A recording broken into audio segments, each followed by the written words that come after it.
ឃើញផ្កាសាគុរ៉ាច្រើនអញ្ចឹងតិចច្រឡំថានៅប្រទេសជប៉ុនបាទអានេះមិនមែននៅប្រទេសជប៉ុនទេអានេះគឺជាសួនផ្កាមួយដែលមានឈ្មោះថា Olympia Park នៅក្រុង Munich ប្រទេសអាល្លឺម៉ង់ប៉ុន្តែវីដេអូមួយនេះក៏យើងមិននិយាយអំពីផ្កាដែរគឺយើងនិយាយអំពី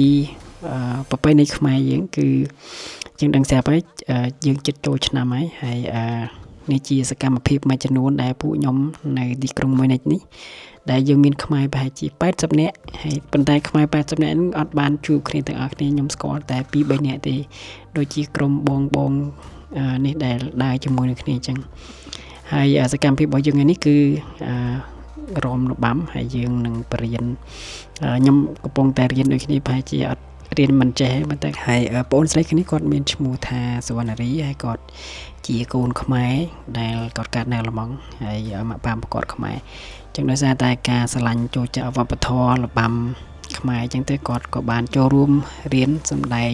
សប្តាហ៍ទី3នៃការហាត់របាំមុននឹងដល់ថ្ងៃសម្ដែង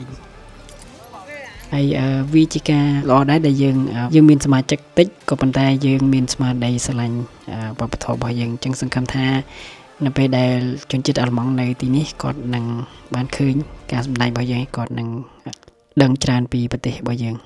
អូខេវីដេអូនេះមានតែប៉ុណ្្នឹងទេអរគុណច្រើន